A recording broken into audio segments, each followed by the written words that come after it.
Hey everyone, it's John Heath here again for Milton Rose Learning with another Let's Learn lesson on how to ace Romeo and Juliet.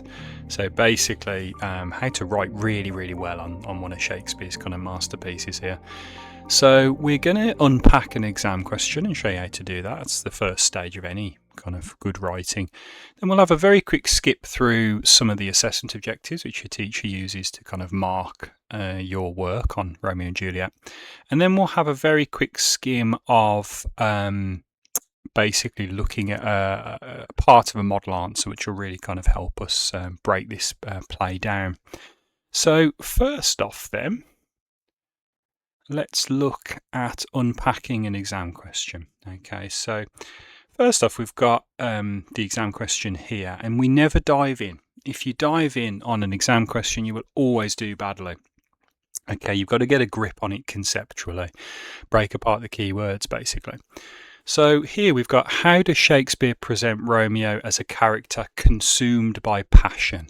Okay, consumed by passion. So the first thing we want to do is get a grip on the keywords in the question.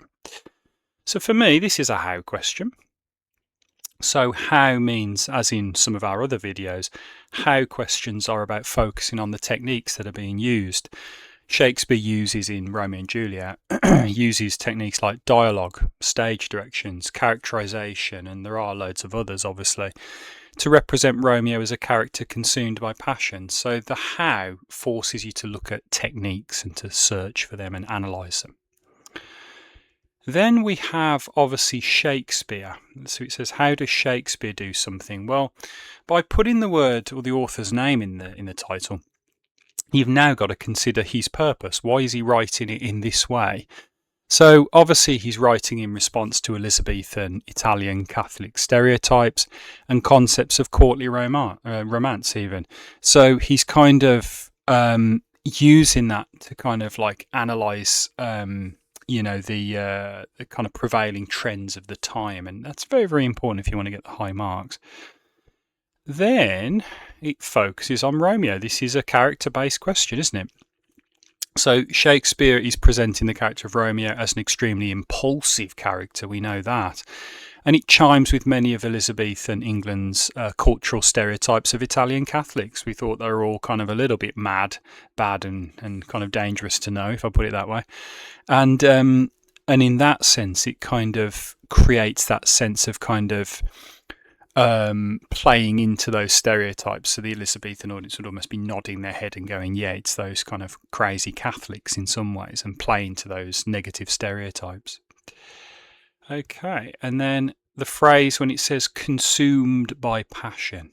So let's think about that for a second conceptually.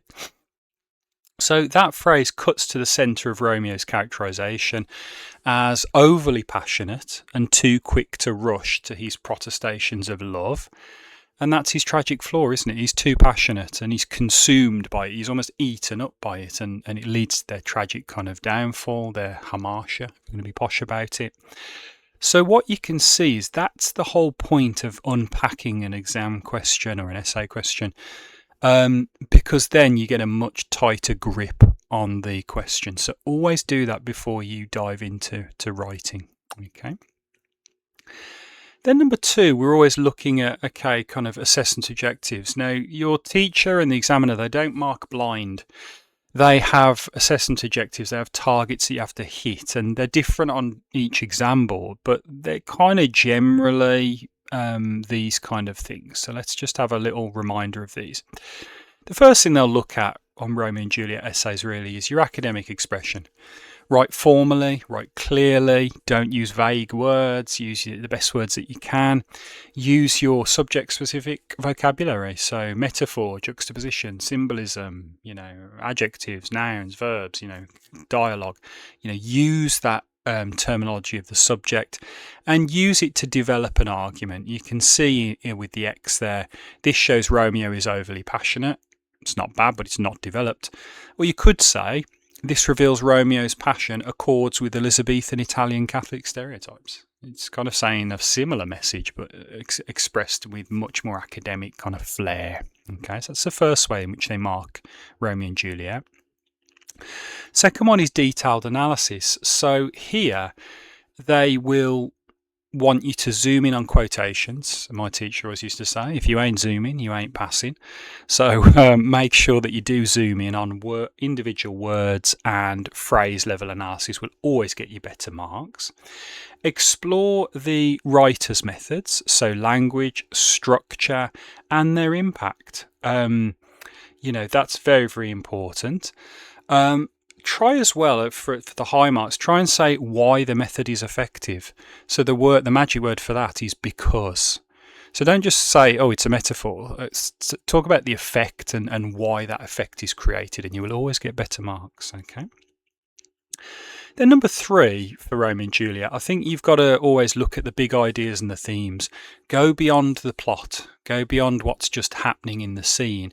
Think about the themes, the messages, and the authorial intention. That's Shakespeare and what he's trying to actually achieve. And also, I always say this in these videos, look at alternative interpretations. Is there more than one meaning that's often possible in Romeo and Juliet? And there normally is. So, for instance, Lord Capulet, is he a patriarchal monster, controlling Juliet, or is he just a concerned father who's worried about his daughter? Alternative interpretations are everywhere in Shakespeare. And the last thing they look at really is relevant context. So context is all the history and the social things that were going on at the time that affected Shakespeare when he wrote Romeo and Juliet. But you want to use context only when it deepens your analysis. Okay, don't just throw it in there and expect to get a mark, because you won't. Okay, you've got to put in the context and then link it to the meaning. So you've got in the 3rd bullet point, you've got an example of that. In Elizabethan society, the Reformation, which was like the Catholic it was a religious movement at the time that was kind of seeking to reform Catholicism, made England profoundly suspicious of Italy in being the home of Roman Catholicism, which explains the destructive characterization of Romeo. So we've got a little bit of context about the Reformation and Roman Catholicism, and then it's linked to Romeo, it's linked to the text.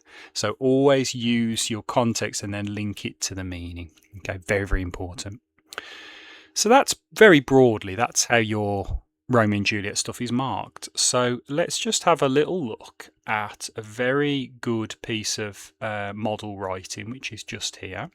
We'll have a little read of it, and then we'll see how the assessment objectives were hit. So let's just have a look. Romeo's passion becomes more destructive when faced with loss and conflict. His reaction to Tybalt's insult, killing him in a sudden fit of rage, shows how easily his emotions overpower his reason. Shakespeare uses short, sharp exclamatives like fire-eyed fury, be my conduct now, to show how Romeo shifts from grief to rage in an instant.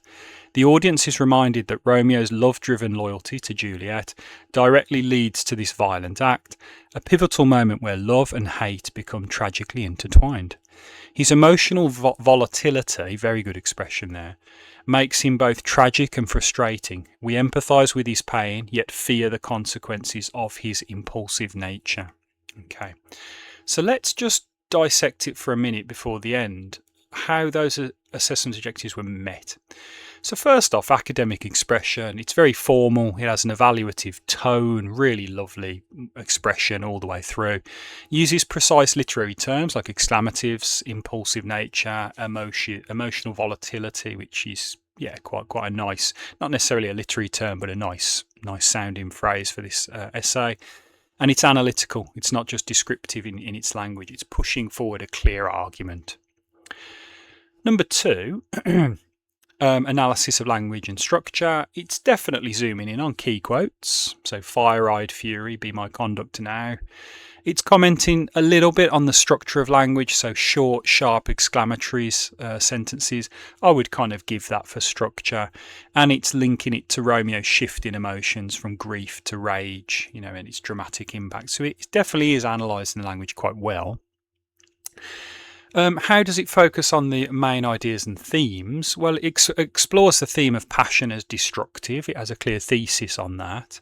It connects Shakespeare's tragic structure. The impulsive act is the turning point of the kind of narrative, and it positions Romeo as both sympathetic and flawed. So it deepens the tragic hero reading as well. So it's got a very good idea of the big themes and ideas here. And then lastly, how does it hit context? Well, it kind of does it implicitly. There's an implied link to Elizabethan ideals of honour and masculine pride, which was big in this period. So I think that's kind of done very well. For a Shakespearean audience, this act might signal Romeo's lack of self-control. It kind of alludes to that. And the context is, I would say, woven in quite naturally. It's not bolted on, although it is implied a little bit too much for me. If I was writing it, I'd make it a bit more explicit. But nevertheless, I'm probably nitpicking there, to be fair. So you can kind of see what good writing looks like there. Now then, we've just had a very nice little whiz through there how to write well for Romeo and Juliet, so hopefully you found that really useful.